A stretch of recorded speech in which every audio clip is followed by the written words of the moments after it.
Continuemos con la clase 10 de la unidad 3 y para eso recordemos que dijimos que las colisiones se categorizan como elásticas o como inelásticas, dependiendo de si la energía cinética se conserva o no. Vimos que las colisiones inelásticas cumplen con que el momento del sistema se conserva en todas las colisiones, en estas colisiones como en todas, pero que no se conserva la energía cinética para este tipo de colisión. Veamos ahora que las colisiones elásticas son aquellas donde la energía cinética sí se conserva, así como la cantidad de movimiento, porque la cantidad de movimiento se conserva en todas las colisiones. Una colisión elástica entre dos objetos es aquella en la que la energía cinética total, así como la cantidad de movimiento total, es la misma antes y después de la colisión. Las colisiones entre ciertos objetos en el mundo macroscópico, como las bolas de billar, solo son aproximadamente elásticas porque tiene lugar alguna deformación y pérdida de energía cinética. Una deformación no perceptible, pero igual ocurre. Por ejemplo, usted puede escuchar la colisión de una bola de billar de modo que usted sabe que parte de la energía se transfiere del sistema mediante sonido. Una colisión elástica, sin embargo, debería ser perfectamente silenciosa y no debería originar sonido. Tenemos que las colisiones verdaderamente elásticas se van a presentar entre partículas atómicas y subatómicas. Sin embargo, vamos a considerar que la colisión entre bolas de billar es una colisión elástica. Bajo nuestra percepción es un ejemplo clásico de una colisión elástica si no consideramos el efecto del sonido, que es un efecto que apreciable demuestra de que este tipo de colisión no es perfectamente elástica.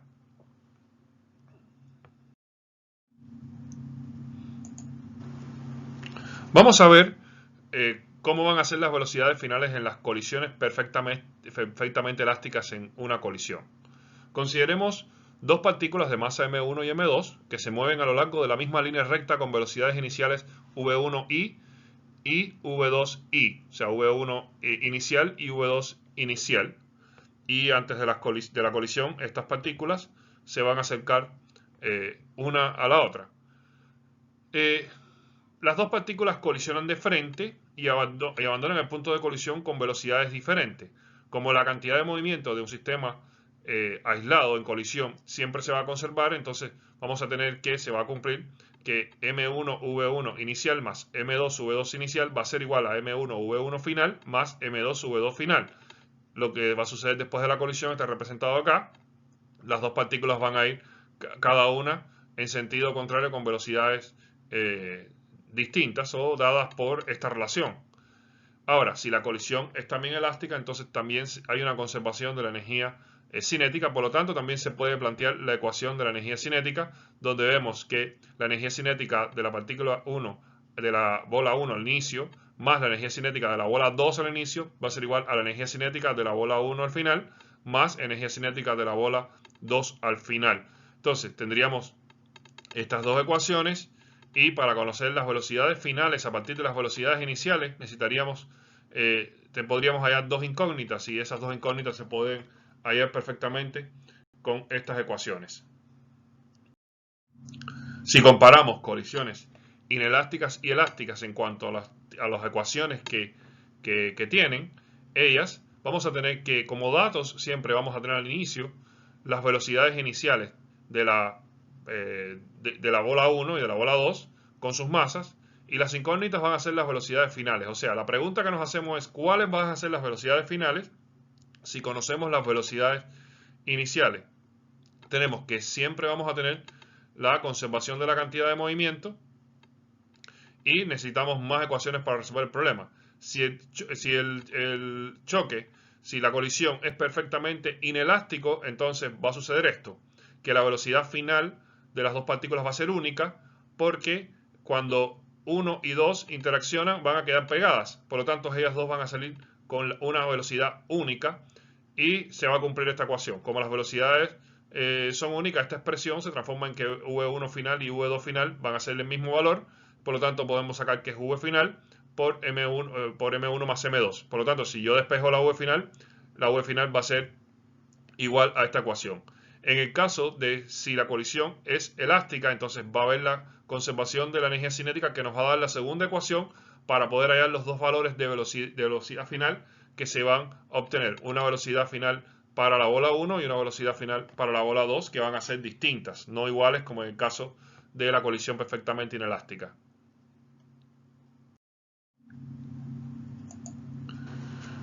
Veamos este ejemplo donde dos autos chocan con colisión inelástica. Un auto de 1800 kilogramos detenido en un semáforo es golpeado desde la parte trasera por otro auto de 900 kilogramos y los dos se quedan enganchados moviéndose en la misma dirección que el auto originalmente en movimiento. Si el auto más pequeño se movía a 20 metros por segundo antes de la colisión, ¿cuál es la velocidad de los autos enganchados después de la colisión? Se puede predecir que después de la colisión ambos automóviles se van a mover en la misma dirección que la del automóvil en movimiento. Ya que el automóvil en movimiento solo tiene la mitad de masa que el automóvil fijo, se espera que la velocidad final de los automóviles sea relativamente pequeña. Identifique el sistema de dos automóviles como aislado y se puede aplicar la aproximación de impulso durante el breve intervalo de tiempo de la colisión. Tenemos que la frase quedan unidos permite clasificar la colisión como perfectamente inelástica. Note que la magnitud de la cantidad de movimiento total del sistema antes de la colisión es igual a la del automóvil más pequeño, porque el auto más grande inicialmente está en reposo. Veamos cuál es la cantidad de movimiento inicial del sistema. Bueno, sería cantidad de movimiento igual a M1 por velocidad inicial. Tenemos que el automóvil que venía previamente es el de 900 kilogramos y este automóvil se movía con 20 metros por segundo. Por lo tanto, la cantidad de movimiento inicial solamente se debe a la de este automóvil que venía con 20 metros por segundo y tiene una masa de 900 kilogramos. El otro está en reposo, por eso no se considera en esta expresión. Ahora, la cantidad de movimiento final del sistema va a darse porque los dos autos quedaron juntos, por lo tanto se suman las dos masas por la velocidad final que ellos tienen, después de la colisión. Entonces, M1 más M2 sería 1800 más 900 kilogramos, lo cual da 2700 kilogramos por V final.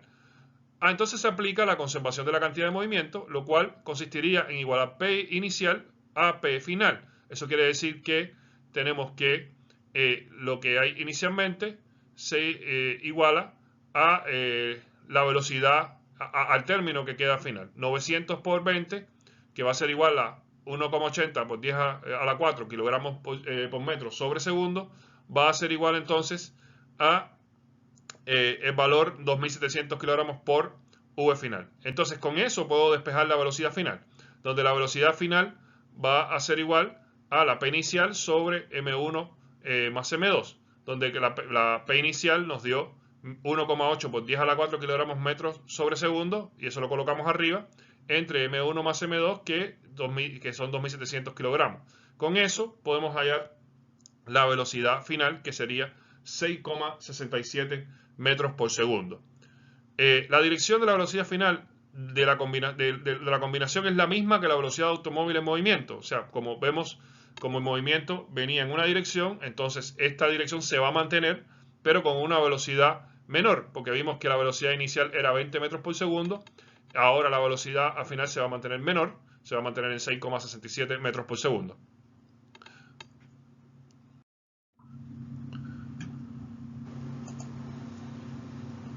Vamos a ver entonces esta otra parte del ejercicio. Suponga que se inviertan las masas de los automóviles y si el automóvil de 1800 kilogramos en movimiento golpea a un automóvil fijo de 900 kilogramos, la rapidez final es la misma que antes. Vimos que en el caso anterior la velocidad final nos dio 6,67.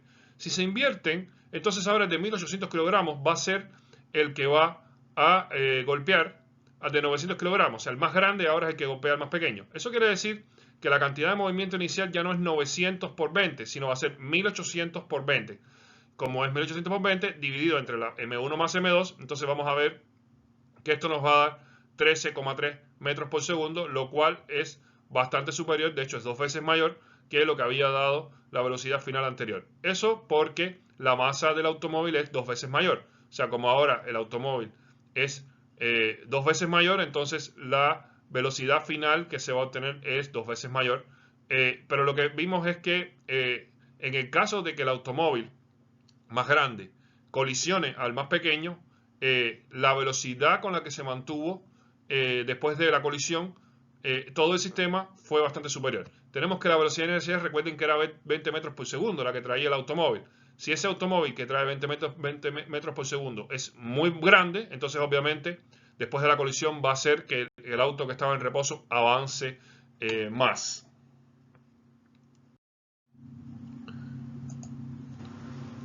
Veamos el caso del péndulo de Newton.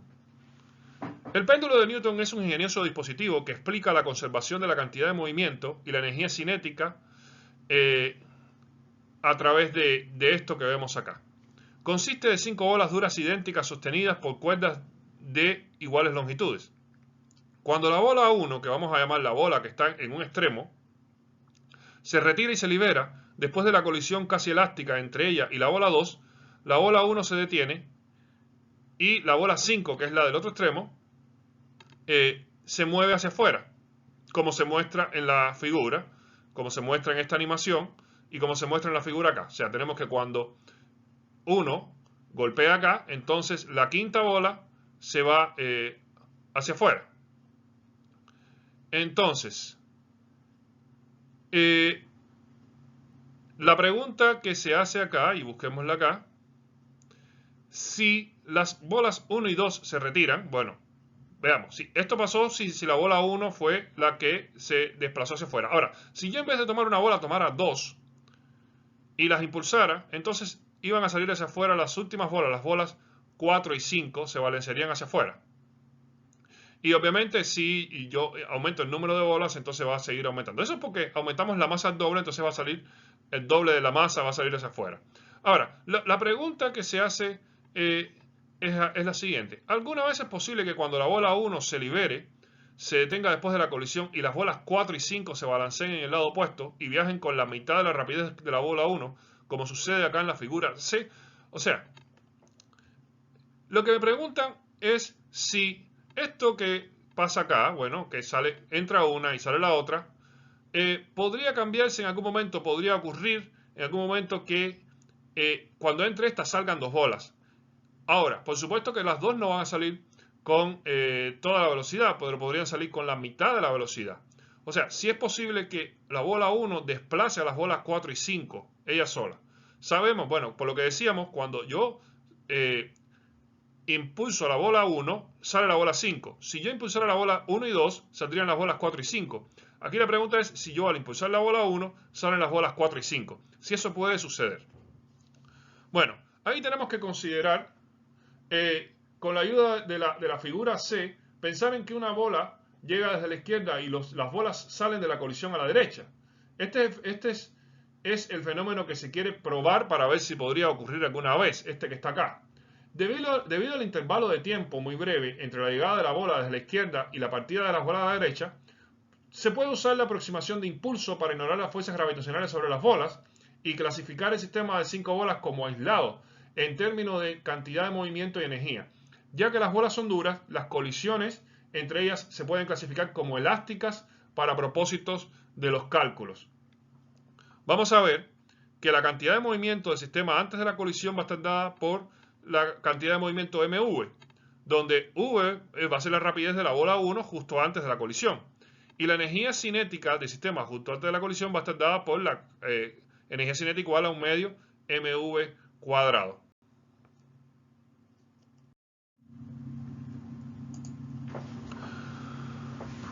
Vamos a ver que la cantidad de movimiento inicial mv, vamos a poder definir que la cantidad de movimiento final, según el caso que me están diciendo, sería esto. Va a ser mv sobre 2 más mv sobre 2 igual a mv.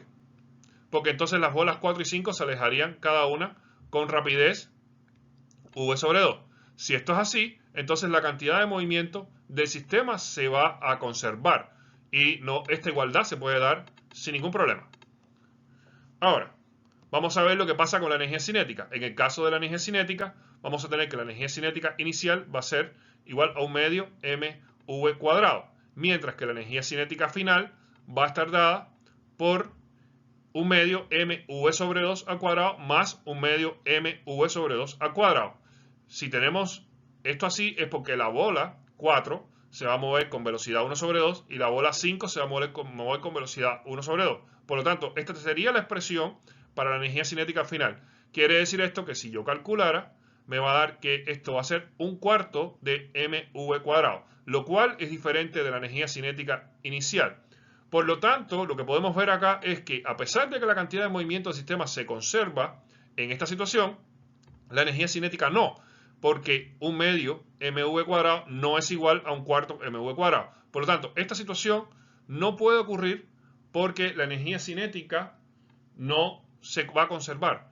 Recordemos que estamos hablando de una colisión elástica. Por lo tanto, en una colisión elástica, la energía cinética debería conservarse.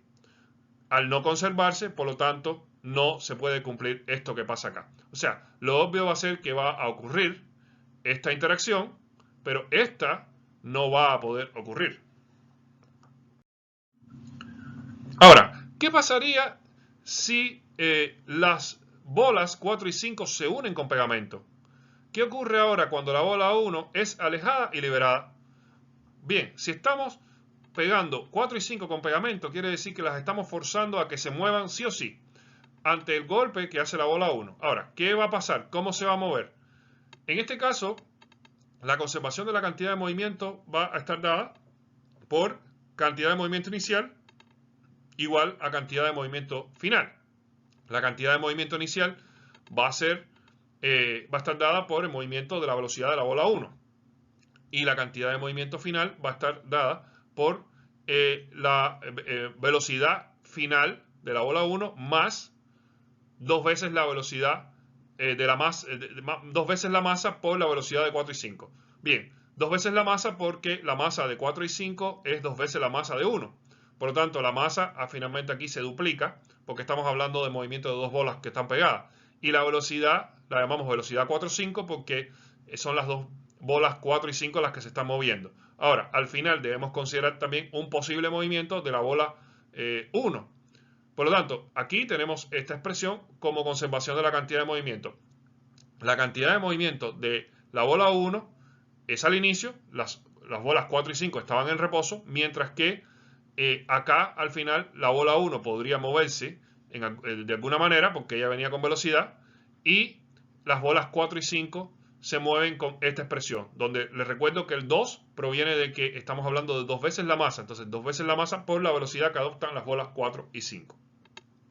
En el caso de conservación de la energía cinética, tiene que suceder que la energía cinética inicial sea igual a la energía cinética final. Eso quiere decir que la energía cinética inicial, que está dada por el movimiento de la bola 1, estaría 1 medio mv1 inicial al cuadrado. Eso tendría que ser igual a 1 medio mv inicial v1 final al cuadrado, más 1 medio de la expresión de la masa, que sería 2 veces m, por la velocidad 4,5 al cuadrado. Entonces, esta expresión, esta ecuación tiene que cumplirse y esta ecuación tiene que cumplirse. Y lo puedo hacer desarrollando una combinación de las dos ecuaciones.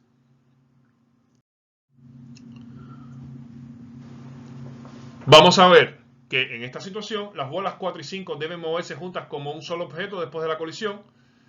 En efecto, antes argumentamos que en este caso la cantidad de movimiento, la energía cinética, tenían que conservarse. Ahora, no podemos considerar en este caso que la bola 1 se detiene después de golpear. Vamos a ver entonces cómo resolver este asunto. Bien, inicialmente consideremos las expresiones.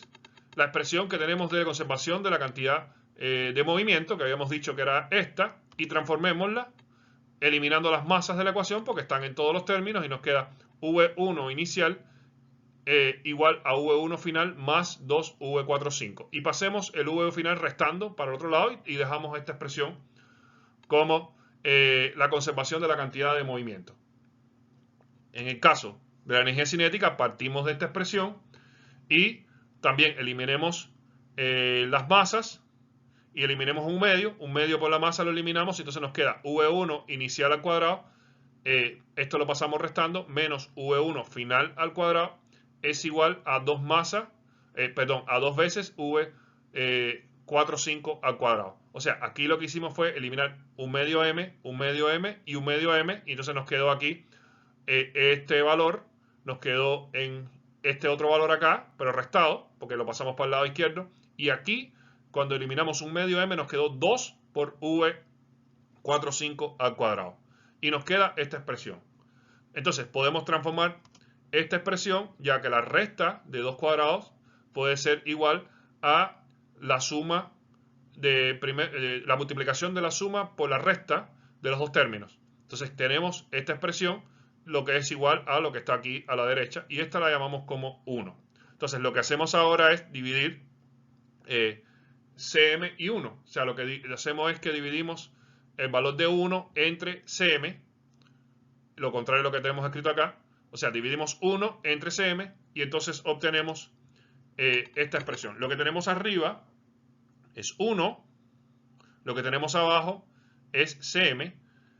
Fíjense que lo que está a la izquierda de 1 es esto, lo que está a la derecha de 1 es esto, 2V45 al cuadrado, y lo que tenemos abajo es V1i menos V1f acá y 2 veces V45 acá. Entonces, cuando tenemos esto colocado así, podemos ver que hay algunos términos que se pueden cancelar.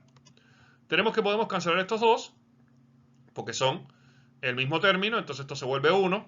Podemos cancelar el 2 con el 2, y aquí tenemos un v al cuadrado, y aquí tenemos el mismo v, entonces nos queda solamente V45 arriba.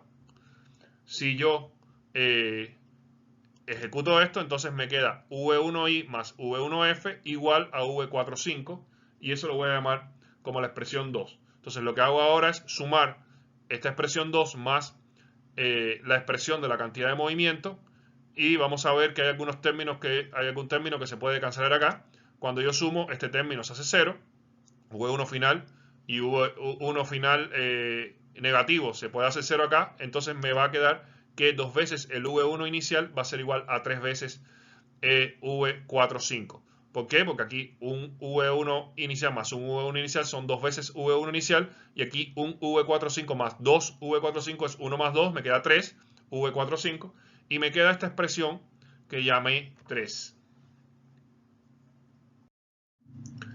Bien, esta expresión que llamé 3 la mantengo acá, y entonces voy a volver a trabajar con la expresión anterior,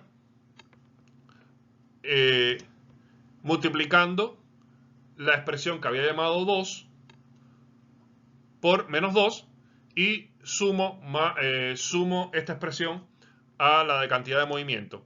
Esta expresión que había llamado 2 previamente, vemos que es una expresión que puedo transformar si lo multiplico por menos 2 con la intención de cancelar con la cantidad de movimiento que tiene un 2 en 4, 5. Aquí, ¿cuál es la intención? La intención es hallar ahora la velocidad final de 1.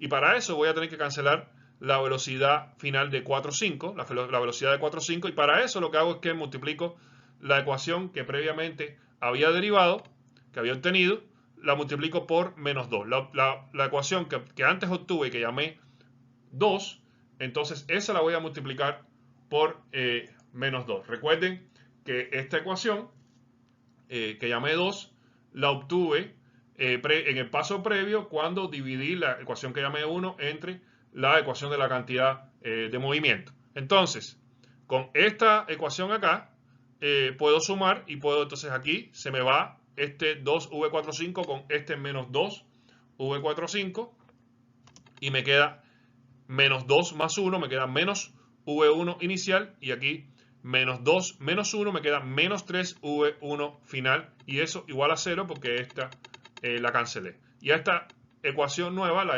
llamé 4. Entonces ahora tengo la ecuación 3 que me relaciona V45 con la velocidad inicial, y tengo la ecuación 4 que me relaciona V1 final con V inicial. Si yo reordeno la ecuación 3, entonces voy a obtener que V45 pasó el 3 dividiendo, me queda 2 tercios de V1 inicial. Y si yo reordeno la ecuación 4, lo que haría es pasar V1 V3, V1 final para la derecha y después paso el 3 dividiendo, entonces me va a quedar menos un tercio V1 inicial. ¿Qué quiere decir esto? Bueno, lo que quiere decir es lo siguiente. Cuando ocurre la colisión, justo después de la colisión, este proceso puede ocurrir, pero lo que va a suceder es que la velocidad de 4 o 5 de las dos bolas va a ser 2 tercios de la velocidad inicial que traía la bola 1. Ahora, al final, la bola 1 también va a tener un movimiento y ese movimiento va a ser menos un tercio de la velocidad que ella traía. Quiere decir que al golpear esta bola, estas dos que están pegadas ahora, salen disparadas con 2 tercios de la velocidad que ella trae, pero ella rebota y se va en sentido contrario con la velocidad menos un tercio de la que ella traía antes. Por lo tanto, cuando ella golpea, va a rebotar, no va a mantenerse en reposo después de la colisión. Y eso es lo que me está mostrando este ejercicio. Las bolas 4 y 5 se mueven juntas como un objeto después de la colisión, mientras que la bola 1 rebota en la colisión con un tercio de su rapidez original. Una vez visto esto, podemos resolver el ejercicio 1 de la unidad 3, que trata de dos bolas con colisiones perfectamente elásticas cuando hay cambios en sus masas. Vamos a ver que el link de este ejercicio está indicado en los comentarios de este video. También se puede resolver el ejercicio 2 de la unidad 3, que trata de colisión de dos cuerpos con un resorte de por medio. También el link de este ejercicio lo vamos a poder encontrar en el link que está en los comentarios de este video. Hablemos ahora de colisiones en dos dimensiones. Previamente mostramos que la cantidad de movimiento de un sistema de dos partículas se conserva cuando el sistema está aislado. Para cualquier colisión de dos partículas, este resultado implica que la cantidad de movimiento en cada una de las direcciones X, Y y Z se conserva. Un importante subconjunto de colisiones tiene lugar en un plano. El juego de billar es un ejemplo familiar que involucra múltiples colisiones de objetos que se mueven en una superficie en dos dimensiones. Para tales colisiones en dos dimensiones se obtienen ecuaciones componentes para conservación de cantidad de movimiento. O sea, lo que yo expliqué para una dimensión se puede aplicar para todas las dimensiones. Si yo tengo objetos que se están moviendo en varias dimensiones, entonces se conserva la cantidad de movimiento en cada una de los ejes. Se conservaría en X, se conservaría en Y, se conservaría en Z. Si yo tengo dos dimensiones, se tiene que cumplir que la cantidad de movimiento en X inicial tiene que ser igual a la cantidad de movimiento en X final. Y la cantidad de movimiento en Y inicial tiene que ser igual a la cantidad de movimiento en Y final. Si yo voy a resolver esto, entonces voy a tener más datos, en el sentido de que voy a tener las velocidades en X y en Y, las velocidades de una partícula. Por ejemplo, si interaccionan dos bolas de masa 1 y 2, tendría que tener la velocidad en X de 1 y la velocidad en Y de 1 y la velocidad en X de 2 y la velocidad en Y de 2. Y las incógnitas que voy a tener que resolver van a ser más, porque voy a tener que resolver la velocidad final en X y en Y para la bola 1 y la velocidad final en X y en Y para la bola 2. Ahora, en todos estos casos voy a tener que considerar que hay conservación de la energía cinética. Entonces voy a tener casos complicados donde a veces voy a tener que ver si es que puedo tener todos los datos que necesito para resolver el problema. Veamos como ejemplo de colisiones en dos dimensiones este ejercicio. La partícula 1 de masa M1 choca con la partícula 2 de masa M2, inicialmente en reposo, como se muestra en la figura. Después de la colisión, que está aquí en la figura B, la partícula 1 se mueve con un ángulo θ respecto a la horizontal y la partícula 2 se mueve en un ángulo φ respecto a la horizontal. De esta manera. Este evento que vemos acá se llama colisión oblicua al aplicar la ley de conservación de la cantidad de movimiento en forma de componentes y notar que la componente inicial de la cantidad de movimiento del sistema, o sea, la componente I inicial de la cantidad de movimiento del sistema en dos partículas va a ser 0. Vamos a ver que cuando la bola de masa 1 no choca de frente a la bola de masa 2, choca de lado, va a haber un movimiento que va a originar un movimiento en un plano, no en una dimensión. En ese caso, cuando golpea por este lado, la bola 2 va a salir en esta dirección con el ángulo φ, como se dice acá, mientras que la bola 1 va a ir en esta otra dirección en el ángulo teta, como se dice acá. Vean que al inicio la cantidad de movimiento está solamente dado en este eje, que podemos definir como eje X, y al final va a ocurrir movimiento en el eje X, pero también en el movimiento en el eje Y. Tenemos que al inicio no existía movimiento en el eje Y, solamente existía en el eje X. Y esas son las consideraciones que debemos hacer para resolver este ejercicio. Vamos a ver que tenemos que plantear la conservación de la cantidad de movimiento, que sería M1 V1 inicial más 0, porque la bola 2 no tenía velocidad, y vamos a ver que al final M1 V1 final por coseno del ángulo, porque va a ser la componente coseno del ángulo, va a estar en la misma dirección X, más M2 V2 final por coseno de phi, porque coseno de phi va a ser el movimiento en X también acá. Entonces, esta ecuación de arriba va a ser la ecuación de movimiento en X. Repetimos, en X, la bola 1 primero se movía con una velocidad inicial, por lo tanto es M1 V1 inicial, más 0 porque M2 no tenía movimiento, ni en X ni en Y. Ahora, al final tengo que considerar solamente el movimiento en X, y para el movimiento en X voy a tener que buscar las componentes en X de las bolas 1 y 2. La bola 1 y 2, la bola 1 va a moverse con V1 coseno de teta, porque fíjense que el ángulo teta se replica acá, y el coseno, este es el cateto adyacente del ángulo teta, por lo tanto es M1 V1 final coseno más M2 V2 final coseno, pero del otro ángulo, que es el ángulo phi. El ángulo teta y el ángulo phi son distintos. En este caso, el ángulo phi también está acá, y aquí tenemos que este es el cateto adyacente también de la velocidad final de 2. Por lo tanto, el movimiento en X va a estar dado por velocidad de 1 final coseno y velocidad de 2 final coseno, y eso es lo que expreso acá. Ahora, también tengo que hacer análisis de movimiento en el eje Y.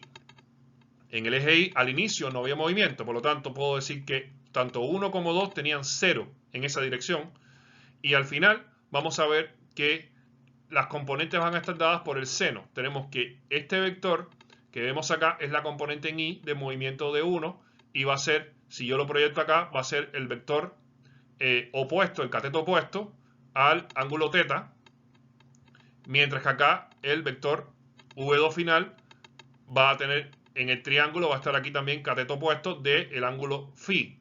Fíjense que V1 final en Y, que es V final seno del ángulo, seno de teta, va a ser opuesto a la dirección de que va a tomar V2 final en Y, que es V2 final seno de phi. Por lo tanto, va a haber un signo diferente acá. Entonces, planteo las velocidades en Y para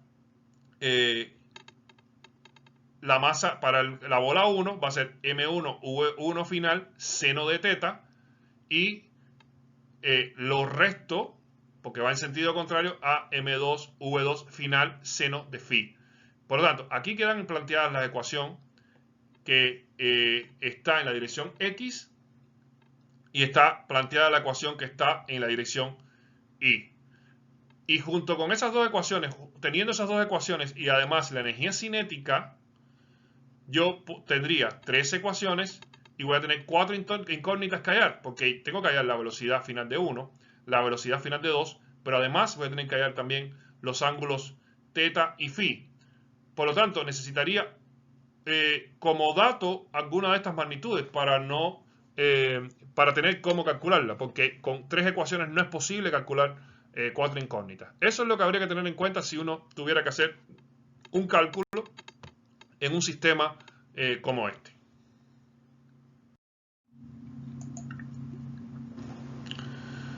Veamos este ejemplo, que es la colisión de dos autos en un cruce. Un automóvil de 1500 kilogramos que viaja al este con una rapidez de 25,0 metros por segundo choca en un cruce con una camioneta de 2500 kilogramos que viaja al norte con una rapidez de 20,0 metros por segundo, como se muestra en la figura. Encuentre la dirección y magnitud de la velocidad del choque después de la colisión y suponga que los vehículos quedan unidos después de la colisión. Bien, vamos a ver que Para resolver este ejercicio, lo que nos están mostrando es esto acá. Tenemos que un automóvil, que es el de 1500 kilogramos, viaja hacia el este con la velocidad de 25 metros por segundo, como está representado acá, y choca con la camioneta de 2500 kilogramos que viaja al norte con 20 metros por segundo.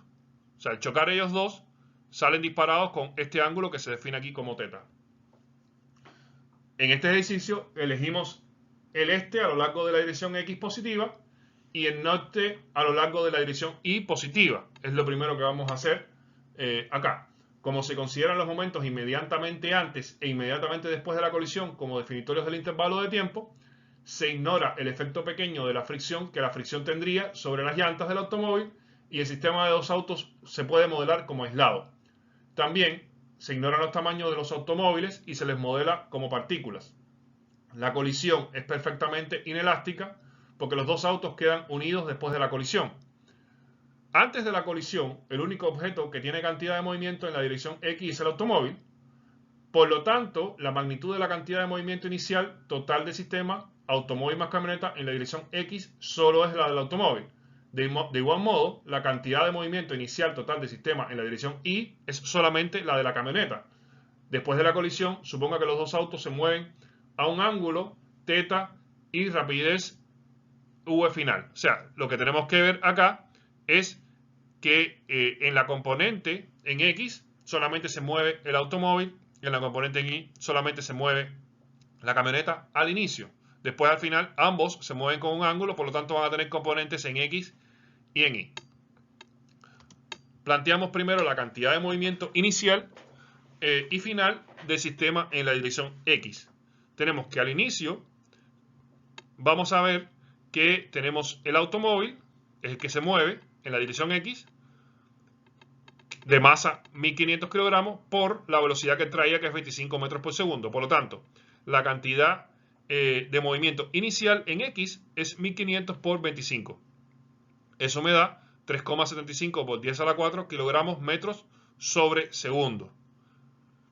Vamos a ver que la cantidad de movimiento final va a ser la suma de las dos masas, que es 1500 más 2500, da 4000 kilogramos, por la velocidad final que van a tener ambos por el coseno del ángulo. El coseno del ángulo porque tenemos que el vector final en X es este de acá.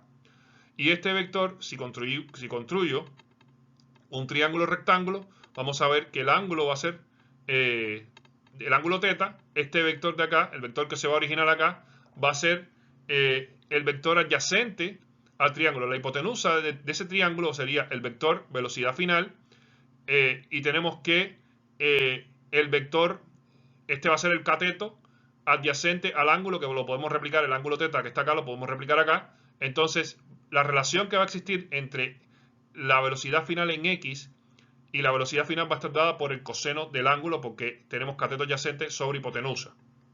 Entonces por eso es que aquí aparece el coseno del ángulo. Si igualo las cantidades de movimiento inicial y final en la dirección X, voy a tener lo siguiente.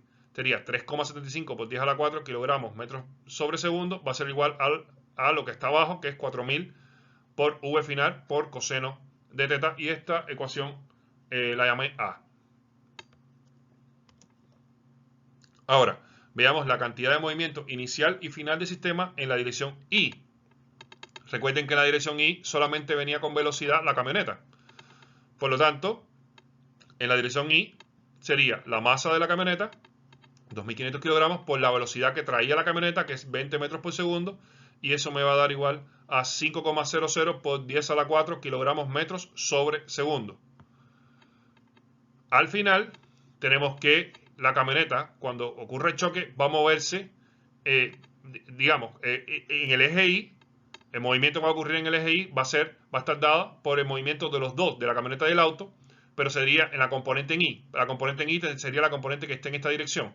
Esta componente yo la puedo replicar acá en un triángulo rectángulo que puedo armar acá, y vamos a ver que esta componente va a ser el cateto opuesto al ángulo θ.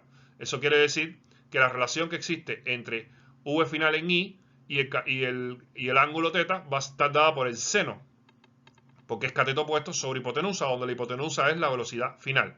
Entonces yo puedo plantear que al final tenemos la suma de las dos masas, que es 1500 kilogramos más 2500 kilogramos, sería 4000 kilogramos, la suma de las dos masas, porque la camioneta y el auto se mueven juntos, por la velocidad final por el seno de teta, ya que esta velocidad final representa la velocidad final en I, y esa velocidad final en I, como dijimos, es velocidad final por el seno del ángulo teta. Tendría que igualar las cantidades de movimiento inicial y final en la dirección I, y eso me va a dar 5 por 10 a la 4 kilogramos por metro sobre segundo. Va a ser igual a lo que ocurre al final, que es 4000 kilogramos por V final por seno del ángulo.